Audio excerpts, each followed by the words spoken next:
어제 서울중앙지검 앞에서 열린 검찰개혁 촉구 문화제가 국정농단 사건 이후 최대 규모 집회로 마무리됐습니다. 당분간 매주 토요일 집회가 예정된 가운데 반정부 집회도 예고됐습니다. 검찰은 윤석열 총장 명의로 검찰개혁을 위한 국민의 뜻을 받들겠다는 입장을 냈습니다. 청와대와 여당은 검찰개혁 열망이 집회로 확인됐다고 평가했고, 한국당은 참가 인원이 부풀려졌다고 비판했습니다. 최대 양돈 지역인 충남 홍성에서 아프리카 돼지열병 의심 신고가 접수됐지만 음성으로 확인됐습니다. 앞서 의심 신고된 경기 양주에서도 음성 판정이 나왔습니다. 최근 돼지고기 도매가는 30% 이상 올랐습니다. 18호 태풍 미탁이 수요일인 2일 오후 한반도에 상륙할 가능성이 높아졌습니다. 해일 우려가 큰 데다 바람도 직전 태풍들보다 강할 거란 예상입니다. 5살 아들을 집에서 폭행해 숨지게 한 의붓 아버지가 구속됐습니다. 경찰은 의붓 아버지에게 이전에도 학대당해 보육원에서 지내던 아들이 어떻게 다시 집으로 돌려보내졌는지 조사 중입니다.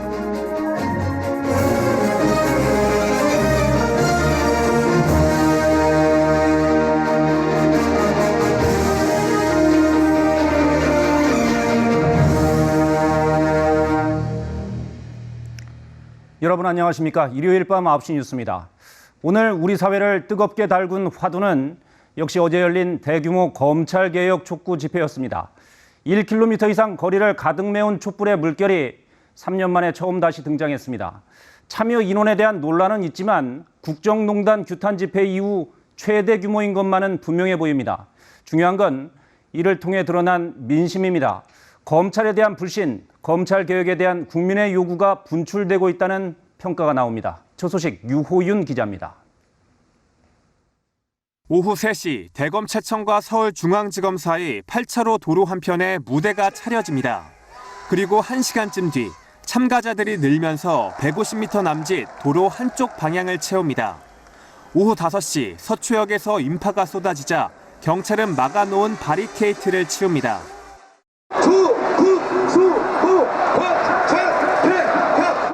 저녁 6시 촛불 문화제 시작.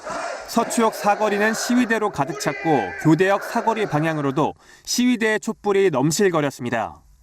7시 반쯤 집회가 정점에 닿을 무렵 교대역 사거리에서부터 대법원 앞까지, 또 서초역 사거리에서 누에다리 아래 고개 너머까지 시위대로 가득 채워졌습니다. 미리 SNS와 인터넷 포털 검색어 등을 통해 집회 홍보가 이뤄지면서 전국에서 참가자들이 모였습니다.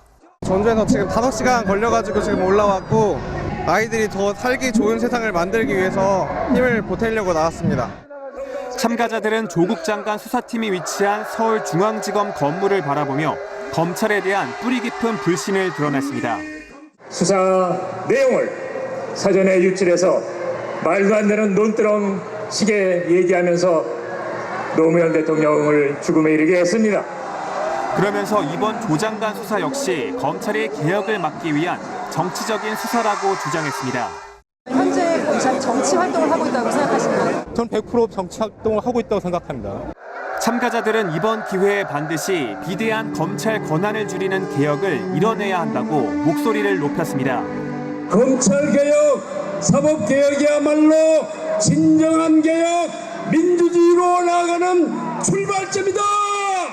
논란이 일고 있는 집회 참가 인원에 대해선 주최 측은 오늘도 거듭 200만 명이 맞다고 밝혔습니다.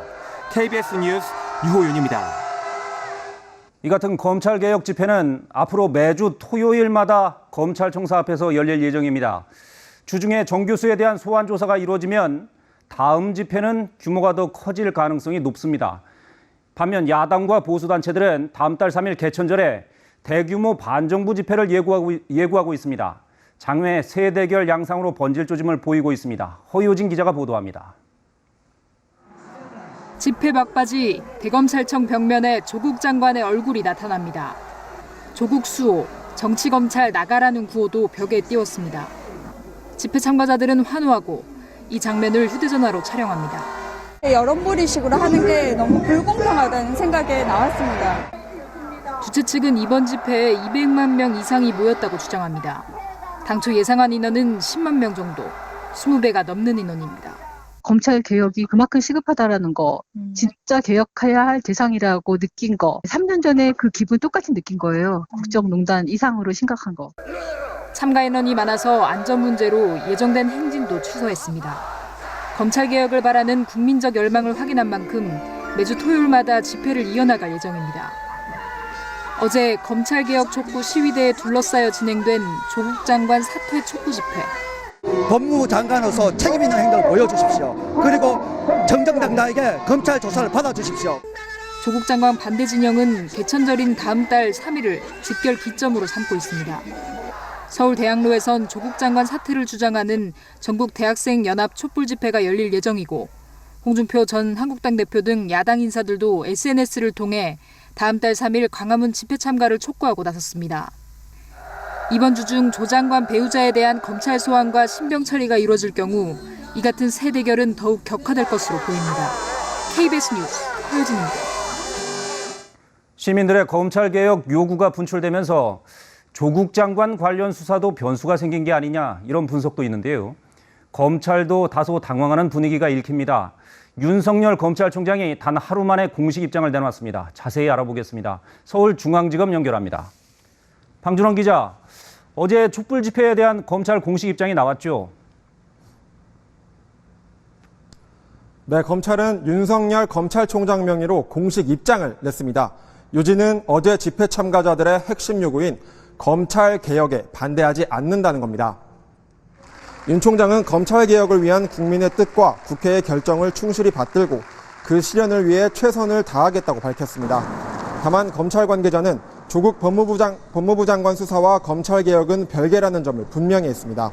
제기된 의혹을 들여다보니 위법 사항이 발견돼 수사하는 것뿐이지 조 장관이 추진 중인 검찰 개혁을 저지하려는 게 아니라는 겁니다. 촛불 집회 참가자들은 어제 조국 수호와 검찰 개혁을 함께 구호로 외쳤는데 둘은 별개 문제가 아니냐며 다소의 불만과 억울함이 검찰 내부로부터 전해지고 있습니다. 네, 그 말은 개혁은 개혁이고 수사는 원칙대로 하겠다 하는 건데 오늘 수사팀의 움직임은 어땠습니까? 네, 대규모 촛불 집회가 있었던 어제 윤석열 검찰총장과 대검 지휘부는 출근하지 않았지만 수사팀은 어제 오늘 모두 출근해 사무실에 불을 밝히고 있습니다. 어제 집회 참가자들의 함성과 구호는 수사팀이 있는 11층에도 전해졌을 것으로 보이는데요. 수사팀은 주말 내내 초읽기에 들어간 조 장관의 부인 정경심 교수 소환 준비에 집중하고 있습니다. 사모펀드 관련 의혹의 핵심 인물인 조 장관의 오촌 조카 조모 씨를 오늘도 소환해서 조사하고 있습니다. 검찰이 그동안 관계자 조사와 압수수색 등으로 진술과 물증을 광범위하게 확보한 만큼 정 교수는 이번 주 초 소환돼 의혹 전반에 대한 조사를 받게 될 것으로 보입니다. 네, 알겠습니다. 방준원 기자였습니다. 청와대는 어제 집회에 대해 국민의 뜻, 즉 검찰개혁의 열망을 무겁게 받아들여야 한다고 했습니다. 민주당 역시 검찰개혁에 대한 민심을 강조했습니다. 반면 자유한국당은 대통령과 여당에 의해 조직된 관제데모라며 거칠게 비판했습니다. 강나루 기자의 보도입니다. 청와대는 어제 촛불 집회는 검찰개혁에 대한 국민의 열망이라고 평가했습니다. 그 뜻을 무겁게 받아들여야 하며 국민의 의지를 청와대와 검찰 모두 인식해야 한다고 핵심 관계자는 밝혔습니다. 검찰에게 전하는 메시지로 해석됩니다. 민주당도 검찰 권력의 폭주에 보다 못한 200만 국민이 나섰다고 말했습니다. 국민들 마음속 촛불까지 합치면 2천만 명, 민란이 검란을 이긴다. 촛불혁명 시즌2는 검찰개혁이라며 검찰을 겨냥했습니다. 민주당은 당내 검찰개혁 특위를 만들기로 했습니다. 검찰개혁을 위한 국민의 시간을 앞당길 것입니다. 흔들림 없고 주저함 없이 국회의 시간에 임하겠습니다. 조국 장관 문제에서 검찰개혁으로 전국의 이슈를 전환하려는 뜻으로 풀이됩니다. 한국당은 청와대가 조국 장관을 감싸기 위해 검찰을 압박하고 집회를 앞세워 여론을 조작하고 있다고 비판했습니다. 대통령이 국민을 갈라치게 하고 있다고도 했습니다. 이 과정에서 정신 나간 이들이 그렇게 많을 수 있겠나? 종북 좌파의 관제데모라는 표현까지 등장했습니다. 200만 명이 모였다는 집회 참석자 수도 부풀려졌다고 주장했습니다. 경찰이 예전에 사용했던 페르미 기법을 사용했는데요. 누에 다리에서 서초역까지 풀로 완전히 다 찼다. 했을 때 5만 명이 나옵니다. 바른미래당은 사회가 극심한 분열로 치닫고 있는데 대통령이 기름을 부은 셈이라고 말했습니다. KBS 뉴스 강나루입니다. 오늘 국내 최대 양돈 밀집단지인 충남 홍성에서 아프리카 돼지열병 의심 신고가 접수됐습니다. 검사 결과 다행히도 조금 전 음성으로 나왔는데요. 취재기자 연결해 자세한 소식 알아봅니다. 박병준 기자, 걱정했었는데 농민들이 한숨 돌렸겠군요. 네, 오늘 아프리카 돼지열병 의심 신고가 접수된 충남 홍성의 한 도축장 주변에 나와 있습니다. 다행히 이곳에서 들어온 의심 신고는 정밀 검사 결과 음성으로 최종 확인이 되면서 양돈 농가 농민들이 안도의 한숨을 내셨습니다. 경기와 인천 등 수도권 이남에서 아프리카 돼지열병 의심 신고가 들어온 건 이번이 처음이었는데요. 특히 홍성은 단일 시군으로는 전국에서 가장 많은 50여만 마리의 돼지를 키워 긴장감이 어느 때보다 컸습니다. 의심 신고가 들어온 건 오늘 오전 8시쯤이었습니다. 홍성군 광천읍의 한 도축장에서 돼지 19마리가 폐사한 채 발견이 됐습니다.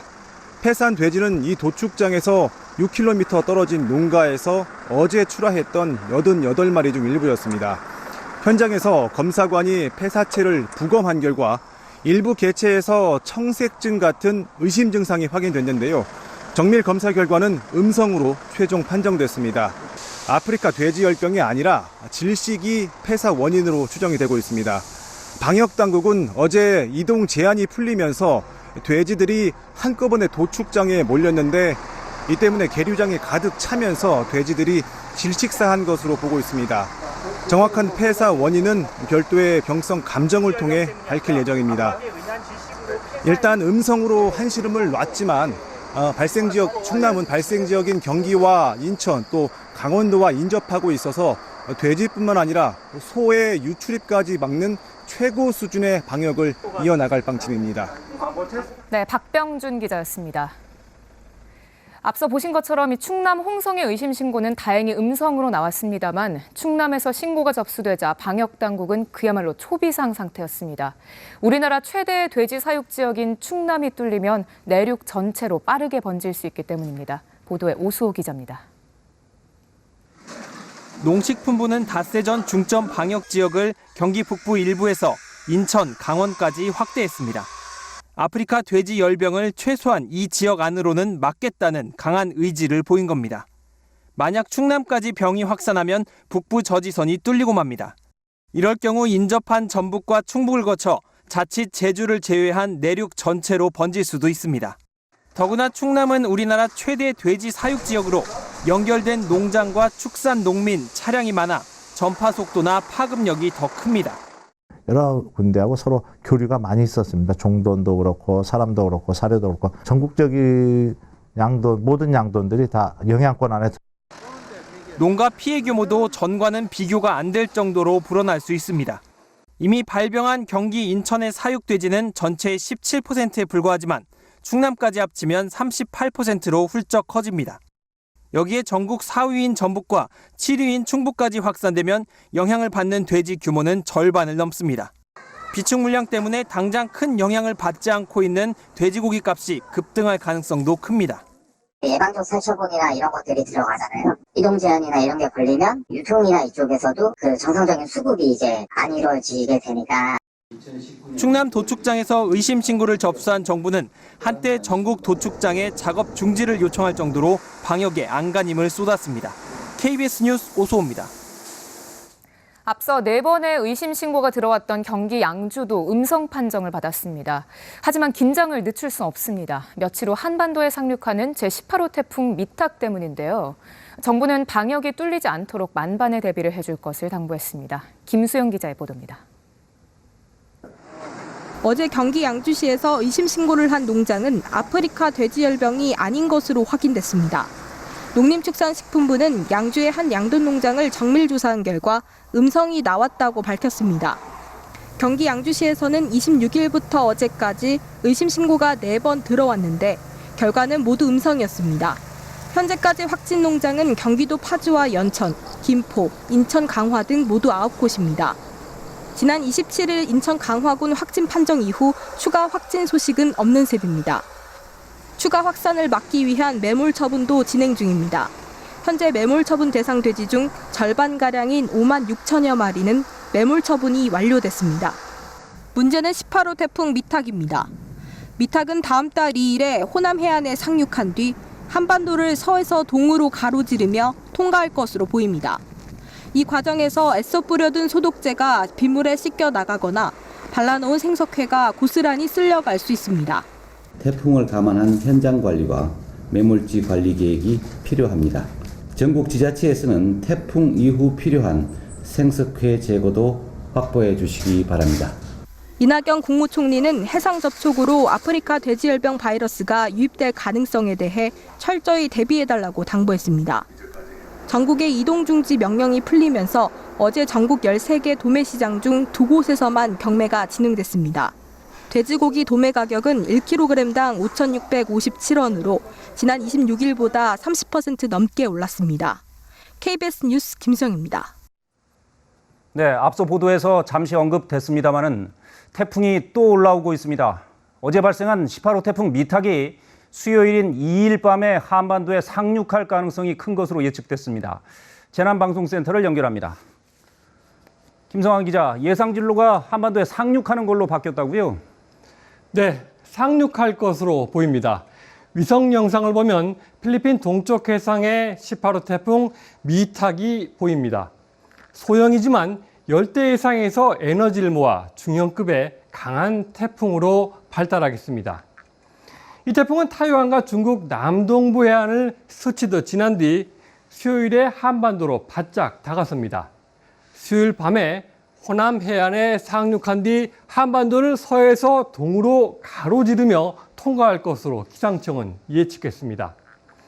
직전의 태풍 타파 13호 링링과 비교하면 전혀 다른 새로운 경로를 따라 북상해 올 것으로 보입니다. 미국과 일본 등 다른 태풍 예측 기관들도 비슷한 진로로 내다보고 있습니다. 북태평양 고기압이 물러나지 않고 버티면서 그 가장자리를 따라 북상해 온다는 겁니다. 변동 가능성은 조금 남아 있습니다. 상륙 지점이 조금 더 북쪽으로 올라갈 수 있는데 내일이면 더 신뢰도 높은 진로가 나올 것으로 보입니다. 네, 진로만 봐도 상당히 위협적인데 태풍의 강도는 어떻습니까? 네, 직전 타파와 링링은 비껴간 태풍이었죠. 이번 미탁은 상륙 태풍입니다. 비슷한 강도라도 피해가 커질 수 있다는 뜻입니다. 강도를 비교해보면 제주도 부근에서 링링보단 약하겠지만 타파와 비슷한 것으로 예측됐습니다. 상륙하는 태풍이니 비바람의 강도도 타파를 넘어설 것으로 보입니다. 더구나 태풍이 상륙하는 이 일은 평소보다 밀물이 강한 대족입니다. 만조 시각을 보면 목포 오후 5시, 남해안은 밤 11시를 전후로 이어지기 때문에 해일의 우려도 높습니다. 태풍의 본격 영향까지 내일과 모레 이틀이 남아 있습니다. 폭우와 강풍, 해일에 대비해 미리 준비하시면 피해를 줄일 수 있습니다. 재난방송센터에서 전해드렸습니다. 인천에서 5살 아들을 때려 숨지게 한 의붓 아버지가 오늘 구속됐습니다. 경찰은 학대를 피해 보육원에 있던 아들이 어떻게 다시 집으로 돌아가 사망에 이르렀는지 집중 조사하고 있습니다. 이정은 기자입니다. 모자를 깊게 눌러쓴 남성이 법정을 나섭니다. 5살 의붓 아들을 때려 숨지게 한 혐의로 구속된 20대 이모 씨입니다. 아이한테 미안한 마음 없으세요? 한 말씀만 해주세요. 혐의에 대해서 인정하시나요? 안에서 어떤 얘기 하셨어요? 법원은 도주 우려가 있다며 이 씨를 구속했습니다. 이 씨는 2년 전에도 의붓 아들을 학대하고 방치해 징역 1년에 집행유예 3년을 선고받았습니다. 숨진 B군과 4살짜리 동생은 2년 전부터 이 씨의 학대를 피해 아동보호기관의 보호 아래 보육원에서 지냈습니다. 그러다 B군과 동생은 지난달 30일 집으로 돌아왔고 B군은 25시간 동안 의붓 아버지 이 씨에게 폭행을 당해 숨졌습니다. 보통 학대가 의심되면 법원이나 보호기관은 부모와 아동을 분리하고 이에 따라 아이는 보육원으로 갑니다. 그리고 분리 조치 기간이 끝나면 부모의 귀가 신청을 받고 면담과 가정환경 조사 등을 거쳐 아이를 집으로 돌려보냅니다. 보호기관에서는 비군을 집으로 돌려보낸 절차에 대해 현재 확인 중이라고 밝혔습니다. 학대로 인해서 법원에서 적극면제비명령 같은 게 떨어졌고 그 기간이 끝난 다음에 가정기를 요청을 할 수가 있게 되어 있어요. 우리가 하기 전에 가정환경 조사라는 게 있어요. 경찰은 이 씨가 숨진 비군을 적법한 절차를 거쳐 집으로 데리고 간 것인지 경위를 철저히 조사할 방침입니다. KBS 뉴스 이정훈입니다. 해외에 나가도 취업만 잘할 수 있다면 이민을 한번 가볼까 생각하는 분들 있으시죠? 그래서 이민 알선 업체를 찾게 되는데 조심하셔야겠습니다. 거액의 소개비만 챙기고 해외 취업 약속을 지키지 않거나 불법적인 위장 취업을 알선하는 경우도 있다고 합니다. 백인성 기자가 취재했습니다. 20년 경력의 전기 기술자 A씨. 지난 2014년 자녀의 건강 때문에 캐나다 이민을 결심하고 이민업체를 찾았습니다. 이민 알선업체는 빠르면 반년 안에도 취업을 할 수 있다고 장담했습니다. 집도 내놨었죠. 차도 팔았었죠. 이삿짐 다 해운업체에다 맡겨놨었죠. 우리는 이제 다 뺐단 말이에요. 간다고. 근데 기록이 또 엉망이 되고. 하지만 2년이 지나서야 업체가 소개한 일자리는 약속과 전혀 달랐습니다. A씨는 캐나다 위니펙주의 전기 기술직을 원했는데 주어진 일은 무려 1,300km나 떨어진 곳의 이삿짐 운반 일이었습니다. 풀타임으로 일을 한 게 아니라 잠깐 2시간, 3시간 뭐 이렇게 일을 하는 거예요. 청소하고 막 이삿짐 나르고 막 그랬었거든요. A씨가 항의하자 이번엔 미용 기술이 있는 A씨 아내를 대신 취업시켜 주겠다고 제안했습니다. 그런데 A씨 아내는 캐나다에 입국조차 하지 못한 채 이민국의 조사까지 받고 돌아왔습니다. 알선업체가 A씨의 아내를 자사의 캐나다 지사에 불법 위장 취업시키려 했던 겁니다. 이미 소개비로 1,000만 원을 지급한 상황. A씨 부부가 고소하자 업체는 폐업 신고를 냈습니다. 해당 주소지로 찾아가니 다른 이주업체가 들어섰습니다. 언제 바뀌었는지 알아보니 폐업했다는 업체 대표는 최근까지 다른 층에서 이민 알선 일을 계속해 온 것으로 확인됐습니다. 현재 외교부에 등록된 해외 이주 알선 업체는 114곳, 3억 원 이상 보증보험에만 가입하면 될 정도로 등록 조건은 간단합니다. 하지만 보험 미가입 등의 이유로 최근 6년 동안 80개 업체의 등록이 취소될 만큼 부실 업체들이 난립하면서 고객들의 피해가 잇따르고 있습니다. KBS 뉴스 백인성입니다. 담뱃잎이 아니라 줄기에서 추출한 액상 니코틴은 세금도 내지 않고 수입되고 있다는 소식 얼마 전에 전해드렸는데요. 이런 액상 니코틴은 아예 담배로도 분류되지 않습니다. 미국에선 전자담배 폐질환 우려가 커지고 있는데 국내에선 별다른 규제도 없이 무분별하게 유통되고 있습니다. 홍진아 기자입니다. 편의점 한쪽에 액상형 전자담배가 진열돼 있습니다. 망고, 딸기 등 다양한 맛이 있어 찾는 사람이 많습니다. 안녕하세요. 담배용이 있는데 예약하셔서 오시면 주소 상당수는 담뱃잎이 아닌 담배 줄기에서 추출했거나 합성한 니코틴입니다.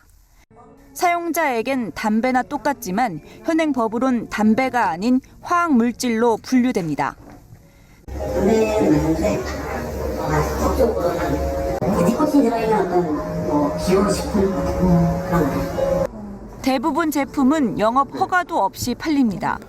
니코틴을 2% 넘게 함유하면 유해 화학물질 영업 허가를 받아야 하는데 대부분 이보다 함유율이 낮아 한 업체를 뺀 나머지는 허가 없이 신고만 했습니다. 규제가 느슨하다 보니 위해성 검증도 부족한 채로 쉽게 팔립니다. 최근 미국에선 전자담배와 관련이 의심되는 폐 질환이 52%나 급증하고 있습니다. 니코틴이 청소년에서 인지 기능을 떨어뜨립니다. 맥박을 올리거나 이런 심혈관계 증상들을 유발할 수도 있고요. 국민 건강이 심각하게 침해되고 있는데도 불구하고 거기에 대한 법적 관리를 제대로 하고 있지 못한 것이 현실인 거고요. 어디에서 추출했든 어떤 형태이든 모든 니코틴에 대한 규제를 촘촘히 해야 한다는 지적이 나옵니다. KBS 뉴스 홍진아입니다. 미국 프로야구 LA 다저스의 류현진이 아시아 투수 최초로 평균 자책점 1위라는 새 역사를 썼습니다. 류현진은 정규리그 마지막 등판에서 7이닝 무실점에 결승타까지 날리며 완벽했던 시즌을 마무리했습니다. 박선우 기자가 전합니다. 역사를 던진 2019 시즌의 마무리도 완벽에 가까웠습니다. 1회 선두 타자를 시작으로 7회 마지막 타자까지 돌려세운 삼진 7개 가운데 6개를 주 무기인 체인지업으로 잡아냈습니다. 5회에는 결승 적시타를 때려 전설적인 타자 베이브 루스에서 딴 애칭이 또다시 언급됐습니다.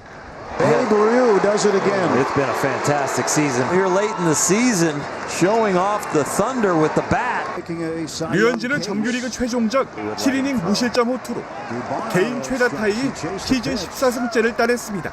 평균 자책점을 2.32로 낮춰 역대 아시아 선수로는 최초로 빅리그 전체 1위에 오르는 역사를 썼습니다. 정규 이닝을 채운 투수 가운데 가장 적은 24개의 볼넷을 허용해 최소 볼넷 전체 1위에도 올랐습니다.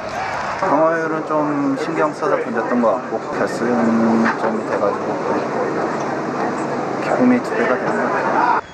강속구 투수들의 시대에 정교한 제구력을 뽐낸 류현진을 향해 MLB.com은 사이 영상 수상의 마지막 입찰을 했다며 부상을 딛고 화려하게 부활한 시즌이라는 찬사를 보냈습니다.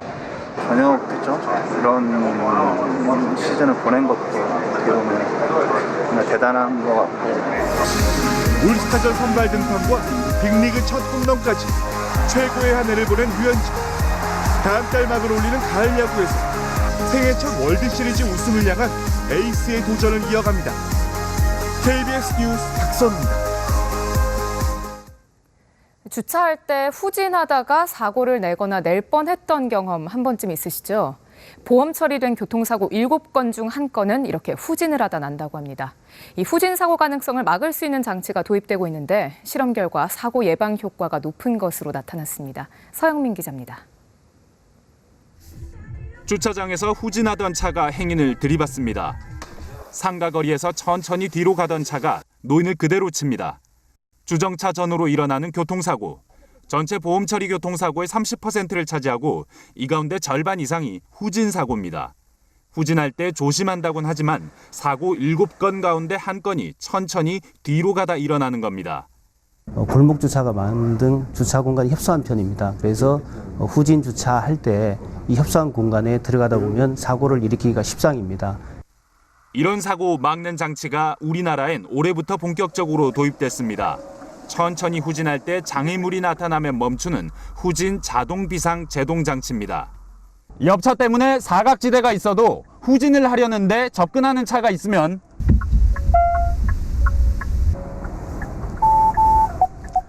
차가 이렇게 스스로 멈춰섭니다. 물론 아직 완벽한 건 아닙니다. 26개 상황을 가정해 실험해봤더니 20개 상황 77%에서 자동으로 멈췄습니다. 보행자가 움직이는 등의 경우에는 정확히 인식하지 못합니다. 그래도 2013년부터 도입된 미국의 경우 이 장치가 달린 차량은 후진 사고가 62% 줄었습니다. 노인 운전자분들, 운전 약자들의 많이 늘어나고 있는 현상입니다. 이런 주차 사고를 방지하기 위해서는 RAB의 장착이 필요해 보입니다. 유럽은 내년부터 이 장치를 신차 안전도 평가에 넣기로 했습니다. KBS 뉴스 서영민입니다. 홍콩 시위 사태가 넉 달째 계속되고 있습니다. 어제에 이어 오늘도 대규모 인파가 참여하는 거리 행진이 이어졌는데 이 과정에서 경찰과 시위대가 충돌하면서 부상자도 나왔다고 합니다. 홍콩 연결해 봅니다. 김영준 기자, 오늘 집회 낮에 시작됐는데 곳곳에서 충돌이 일어났다고요? 네, 저는 지금 홍콩 중앙청사 앞 도로에 나와 있습니다. 이것은 오늘 오후 경찰과 시위대 간에 격렬한 충돌이 있었는데요. 보시는 것처럼 도로에는 경찰이 쏜 체류탄 탄피가 흩어져 있습니다. 지금도 체류탄 가스에 목이 따가운 상황인데요. 이번 집회는 당초 경찰이 허가하지 않았습니다. 집회에 참가한 수많은 시민들은 홍콩 중심가 도로를 점거해 걸으면서 민주화를 요구하는 구호를 외쳤습니다. 시민들은 민주화 운동을 상징하는 검은 옷을 입고 홍콩 정부를 압박했습니다. 최근 들어 가장 많은 시민들이 참여한 곳으로 추산됩니다. 경찰은 길목 곳곳에서 시위대 행진을 막았지만 시민들은 경찰의 차단을 피해가며 행진을 담담히 이어갔는데요. 이 과정에서 경찰이 물대포와 체류탄을 발사했고 일부 시위대가 돌등을 던지며 맞섰습니다. 부상자도 발생하는 등 분위기가 격앙되면서 일부 시위자들이 건물을 부수기도 했습니다. 시위대는 송환법 공식 철회와 행정장관 직선제 등 5개 요구사항이 받아들여질 때까지 시위를 멈추지 않겠다고 거듭 밝혔습니다. 어제 저녁에 열린 대규모 집회에서도 경찰과 시위대가 충돌해 늦은 밤까지 혼란이 이어졌습니다. 특히 중국 건국을 기념하는 다음 달 1일 국경절에도 대규모 시위가 예정돼 있어 긴장감이 고조되고 있습니다. 네, 홍콩에서 김영준 기자였습니다. 이성의 목욕탕에 출입할 수 있는 어린이의 나이가 현행 6세 미만에서 5세 미만으로 1살 낮아집니다. 보건복지부는 이 같은 내용의 공중위생관리법 시행 규칙을 내일부터 행정 예고하면서 심야에 청소년이 찜질방을 출입할 수 있는 시간도 자치단체별로 조정하도록 했습니다. 올해 상반기에 10대 그룹 상장사의 이익이 크게 줄어 이들이 낼 법인세도 절반 이상 준 것으로 나타났습니다. 재벌닷컴에 따르면 10대 그룹 상장사 96개사의 상반기 영업이익은 지난해 동기보다 51.3% 줄어든 24조 9,532억 원이며 법인세는 지난해보다 55.1% 적은 5조 9,701억 원으로 집계됐습니다.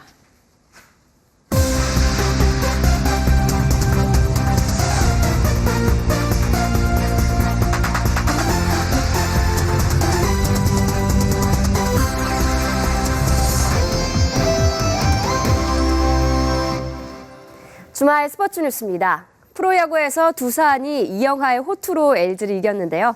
미러클로 불리는 두산답게 불가능해 보였던 정규리그 대역전 우승에 1승을 남겼습니다. 김도환 기자입니다. LG 차우찬의 연속 폭투와 최주환의 적시타로 벌어놓은 점수는 석점. 이 살얼음판 승부를 지켜낸 주역은 이영하였습니다. 4회 팔꿈치 통증을 호소한 이용찬을 구원한 이영하는 6이닝을 완벽하게 맞고 시즌 16승을 거뒀습니다. 두산은 남은 NC전을 이기면 SK 한화전 결과와 관계없이 한 달 보름 만에 무려 9경기 차를 뒤집고 정규리그 우승을 차지합니다. 박세혁을 삼진으로 잡은 이동현은 2만 5천 명 구름 관중 앞에서 박용택과 포옹하며 정든 그라운드와 작별했습니다. 경기에선 졌지만 뜨거운 승부를 펼친 LG는 최종전에 만여 명이 입장할 경우 10개 구단 중 유일하게 100만 관중을 돌파합니다. SK는 롬에게 홈런 2개를 앞세워 한화를 이기고 우승 희망을 이어갔습니다. SK는 내일 체드벨이 등판하는 한화전을 승리하고 모레 두산이 NC에 질 경우 극적인 우승을 차지합니다. 강백호는 마운드에 깜짝 등판해 시속 149km 강속구를 던져 시선을 사로잡았습니다. KBS 뉴스 김도환입니다. 토트넘의 손흥민이 리그 2호 도움을 기록하며 정규리그 3경기 연속 공격 포인트를 올렸습니다. 페널티 지역 측면에서 공을 잡은 손흥민, 슈팅을 할 것처럼 하다 패스하는데요. 은돈벨레가 선제골을 터뜨립니다. 리그 2호 도움을 기록한 손흥민. 이번엔 엄청난 스피드로 질주하다 에릭센에게 패스하는데요. 케인이 결승골로 연결합니다. 토트넘은 손흥민의 활약 속에 사우샘프턴을 2대1로 이겼습니다. 맨시티 마레즈의 프리킥이 골문 구석으로 빨려 들어갑니다. 맨시티는 에버튼의 3대1로 승리를 거뒀습니다. 프로축구 K리그1 상주가 송시우의 결승골로 서울을 꺾고 6강 상위 스플릿 진출의 희망을 이어갔습니다. 하무린 기자입니다. 경기 초반 서울의 공세에 시달린 상주는 날카로운 역습 한 방으로 분위기를 반전시켰습니다. 전반 23분 수비 뒷공간을 파고들던 유승우가 김건희의 침투 패스를 받아 골키퍼까지 제치고 선제골을 터뜨렸습니다. 서울도 후반 시작 1분 만에 반격에 성공했습니다. 우스마레의 크로스를 페시치가 강력한 헤딩슛으로 연결해 골망을 흔들었습니다.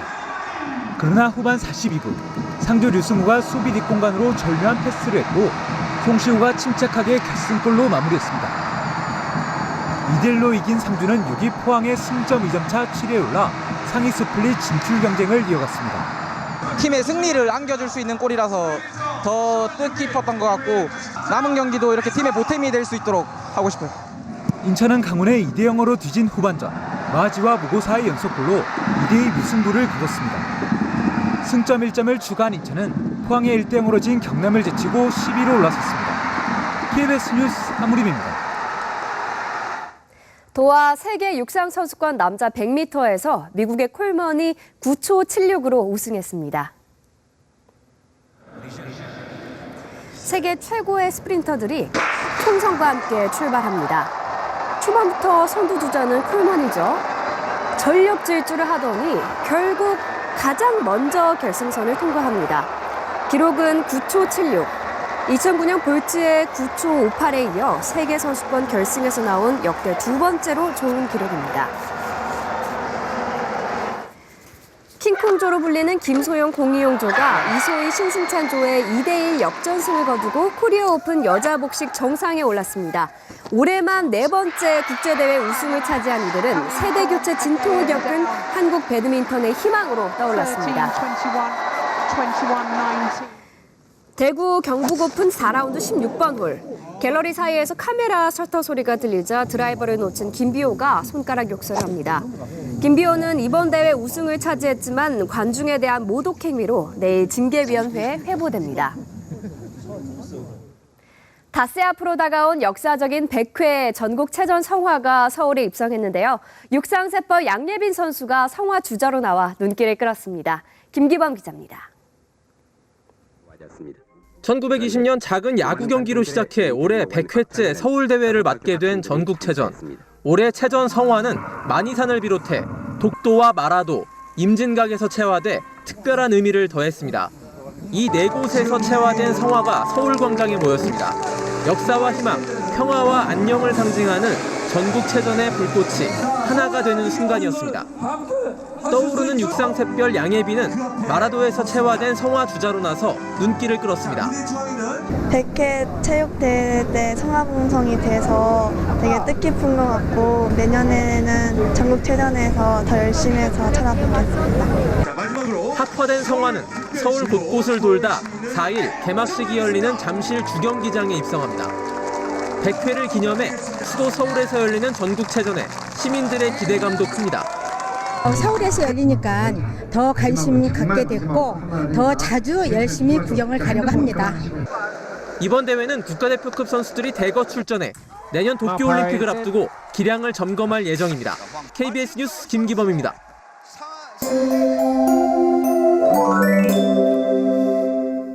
휴일인 오늘 대부분 지역 30도 가까이 올라 늦더위가 이어졌습니다. 내일도 서울의 낮 최고 기온이 28도, 모레 29도 등 모레까지는 한낮에 다소 덥겠습니다. 18호 태풍 미탁이 북상하고 있습니다. 수요일 낮에는 제주 서쪽 해상까지 올라와 저녁이나 밤에는 호남 해안에 상륙할 것으로 예상됩니다. 태풍이 북상하면서 우선 내일은 제주와 남해안 지역에, 모레는 남부지방에 비가 내리겠고 수요일과 개천절인 목요일에는 전국에 비가 내리겠습니다. 특히 수요일과 목요일 제주와 지리산 부근, 동해안 지역엔 많은 비가 예상돼 대비하셔야겠습니다. 내일 대부분 지방 맑겠지만 제주도에는 20에서 60, 남해안 지역엔 5에서 30mm의 비가 내리겠습니다. 아침에는 안개가 짙게 끼겠습니다. 내일 중부지방의 아침 기온은 서울 17도 등으로 오늘보다 2, 3도가량 낮겠고 낮에는 서울과 강릉, 대전 28도로 오늘과 비슷하겠습니다. 남부지방도 한낮에는 광주와 대구 29도 등 30도 가까이 올라 일교차가 크겠습니다. 바다의 물결은 제주 해상에서 2.5m로 비교적 높게 일겠습니다. 기상정보였습니다. 일요일 밤 9시 뉴스 마칩니다. 시청해주신 여러분 고맙습니다.